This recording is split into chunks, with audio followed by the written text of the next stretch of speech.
Graça e paz, nessa manhã quero compartilhar com você um texto escrito pela nossa bispa Ideide, que se encontra na nossa revista Voz Missionária. Ele diz assim: o louvor que une, Salmo 148.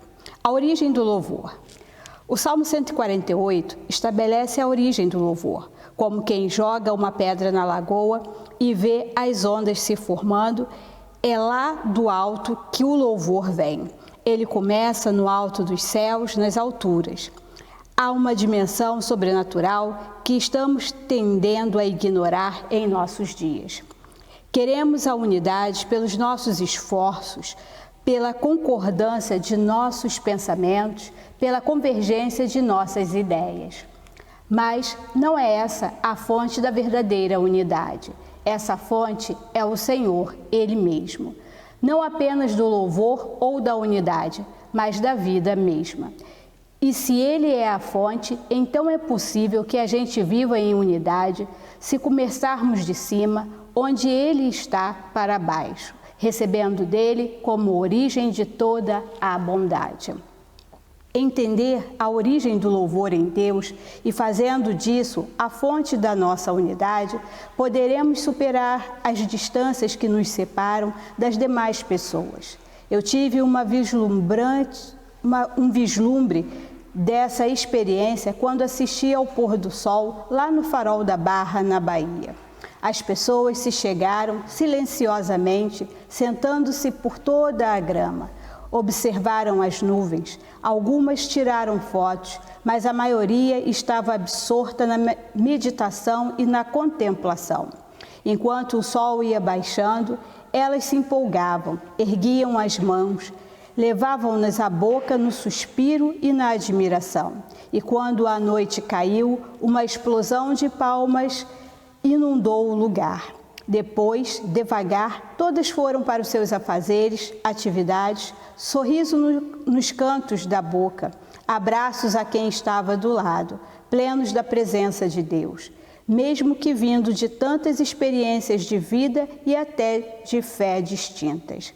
Algo semelhante se repetiu há pouco tempo em João Pessoa, ao som do bolero que tocava na praia. As pessoas se reclinavam no parapeito construído à beira-mar. O saxofonista famoso ia ficando pequeno, até que somente o som do instrumento e as cores que pareciam pintadas à mão iam ficando pelos sentidos da gente. Uma sensação de plenitude, de estar no mesmo plano de qualquer outra criatura. Um senso de pequenez e de grandeza, ao mesmo tempo, nos invade quando essas coisas acontecem. Algo que vem de fora, do alto, algo que independe de nós.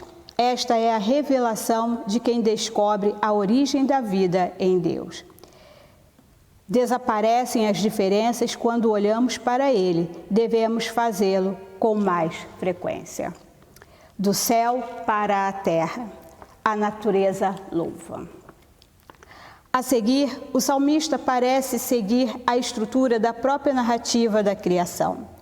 Ele fala do louvor que vem até mesmo do inesperado, das fontes do medo, monstros marinhos e abismos, fogo e saraiva, neve e vapor, ventos procelosos. Todas as coisas que dão medo no ser humano louvam a Deus. Que surpreendente! Até aquilo que nos atemoriza se junta a nós quando se trata de louvar a Deus. Do que você tem medo? Do que você se esconde?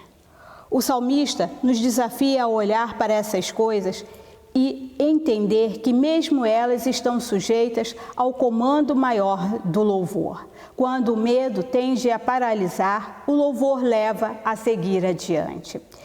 É a experiência das muralhas de Jericó, é a experiência dos discípulos logo antes da descida do Espírito Santo, quando oravam por fé diante das ameaças sofridas. A alegria do Espírito Santo nos leva à capacidade de nos unir, mesmo diante de ameaças de qualquer natureza. E a fonte do medo é obrigada a louvar. Também aqui se demonstra que se o louvor é transcendental, supremo, divino, o medo é algo da terra. Ele é imanente. é deste tempo, desta época, desta vida. Ele não pode nos alcançar nas dimensões nas quais Deus está.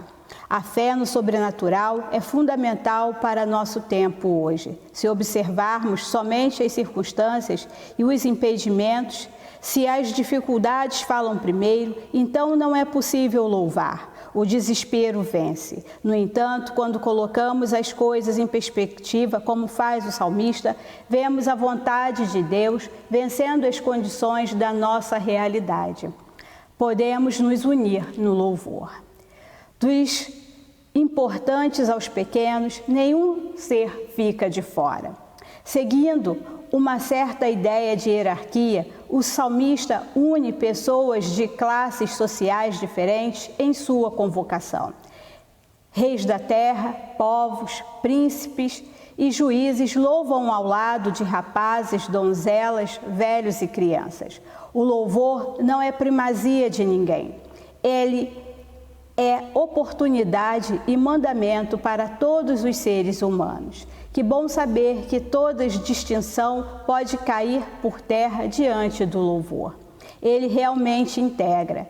E se o louvor é a manifestação que brota de um coração que reconhece os feitos de Deus, esse coração não pode reconhecer somente o que Deus fez para si mesmo, mas também aponta para o reconhecimento do que Deus faz na vida da outra pessoa. O louvor gera unidade porque sua força é comunitária. Compartilhamos juntos tanto o testemunho do que Deus fez e faz, quanto a alegria de perceber esses feitos e também seus efeitos na nossa vida comunitária. Deus participa da alegria do louvor e da unidade que ele gera. Quando entendemos o louvor como uma chave possível para a unidade, vamos além. O louvor não apenas permite a unidade entre os seres no universo criado, não apenas vai além do medo e do receio. O louvor também nos coloca em unidade com Deus. O salmista aponta esta realidade quando diz que Deus exalta o poder do seu povo, o louvor de todos os seus santos. Deus ergue nosso louvor além de seus próprios limites. Ele faz reverberar em si mesmo a alegria, o regozijo e a festa. Ele faz vibrar em seu próprio ser as vitórias que seus santos e santas, seus filhos e filhas alcançam. Esse povo com quem ele não vive de qualquer modo, mas que lhe é chegado, esse Deus cuja majestade é acima do céu e da terra, se une a toda a sua criação e celebra. Está fechado, completo e pleno, o ciclo da unidade. Aleluia. Bispa Ideide Brito de Torres. Que nessa manhã nós possamos estar unidos em louvor ao nosso Deus.